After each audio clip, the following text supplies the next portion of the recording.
Hi guys, in this video I'm actually going to show you how to knit. There's two different ways of knitting. There's the traditional way and there's the European way. So the first one I'm going to show you how to do is the traditional way. Now for this I am using a 4mm knitting needle. Now I like these ones, the bamboo ones, because the bamboo actually they don't make as loud a noise as the metal ones. Now this one happens to be a circular needle because I do iron jumpers, so I needed a circular needle. I find it easier to actually knit with.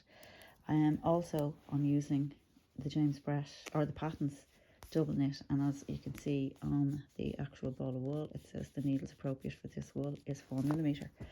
Now I've unravelled some of my wool here to get me started, and now I can't figure out where the start is or the join is. Here it is. I also like these little guys. They're great if you actually finish a project and you want to just stop your needles from falling off. They're really good. They're silicone, and obviously you're going to need your old reliable, your scissors. So I'll get started now. So first of all, we're going to do a slip knot. So a slip knot is literally wool around, and then bring your needle in through the circle and grab your wool. Now you can pull it with both hands, and there it goes. You'll see it there. Okay, so I'll just get my needle. Now when I'm casting on my stitches, I grab my wool and I hold it. I'll show you how I hold it. Grab it like this around my finger, so around like that, and then I put my needle in so it gives a V shape, cross shape, and then I get my wool and I bring it around into the middle, and I push my needle from the back to the front, and then instead of sliding it off, this is actually casting on, you put it in through the stitch and then give it a little tug. Now don't do it too tight, because if you do it too tight you won't be able to knit the first row. So you have your wool in through the two needles, bring the needle from the back, grab the piece of wool there at the front, make a cross, slide this needle up a bit, so you're using the wool that you have here. This is actually your gauge, so you bring it to the front and then you just put it into the middle and then give it a little tug.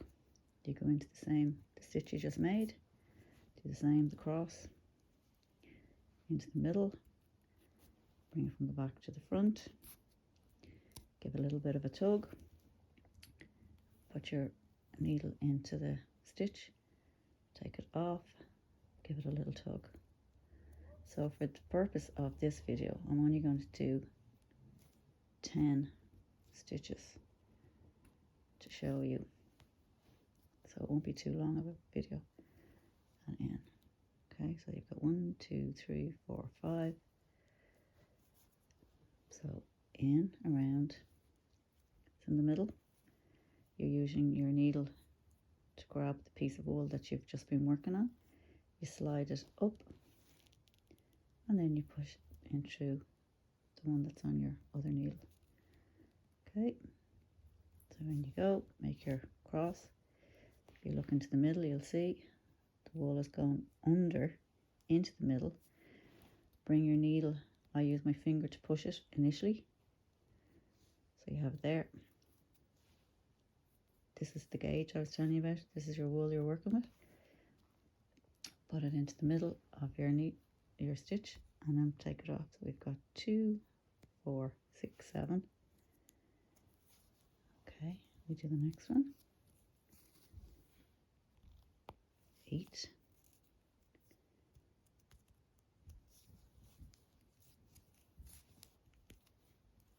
9 and 10. Now I'm going to show you how to do a plain stitch. So with this, with my needles, so how I hold it is the wool around, bring it and hold it here. So to make the stitch, it's quite similar to doing the cast on. So you put your wool into the middle, you bring it from the back to the front, and then you just slide it off. So it's into the middle, bring it from the back to the front, and slide it off.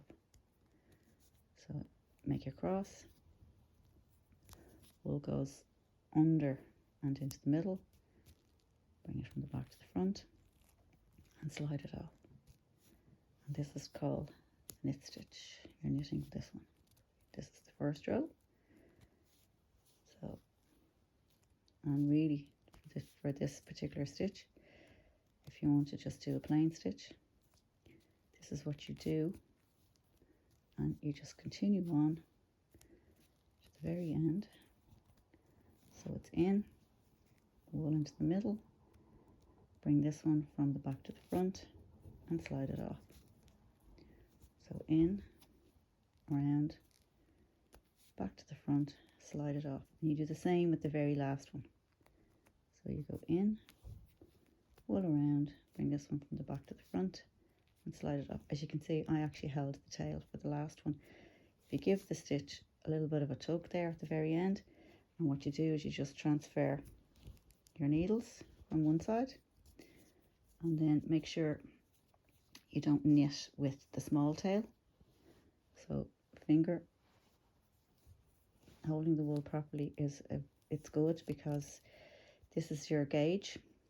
When you move your finger back and forward, the wool is moving in with you. So you make your cross again, start off into the middle, bring it from the back to the front, and slide it off. So into your stitch that's on the needle, into the middle, bring it from the back to the front, and slide it off.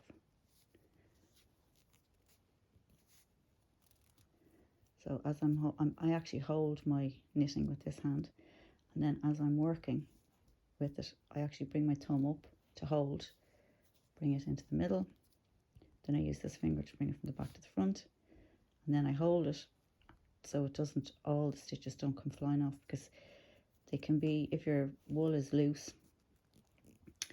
they can actually slide off very quickly. Try and have your hands cooler rather than too hot. Don't hold your needles too tight, because if you hold your needles too tight, you're going to hurt your hand. You will also, the wool, the fibres in the wool will get very tight, and it'll be really, really difficult for you to knit your next row. If you are a tighter knitter and you find when you're knitting, if you find that your gauge is wrong, go up by a half.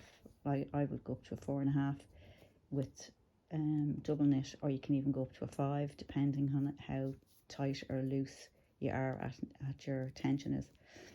So as I say, into your stitch, bring it underneath, into the middle, bring it from the back to the front, slide it up, in, around, bring it to the front, slide it off, in, around, bring it to the front, slide it off.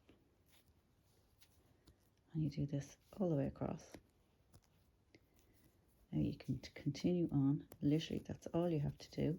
When you're finished, pull your first piece down, bring it around, you just transfer back over again, and then you just start all over. You see this piece here that you have, this first stitch, a lot of people make the mistake of actually going into here. You don't. If you hold your wool and you see the way the wool is moving back and forward there, that's actually the space you go into, not the one on the bottom. So you go in here, round, bring it from the back to the front, and slide it off. Okay, so in, around, back to the front, slide it off. So in, around, bring it from the back to the front, slide it off.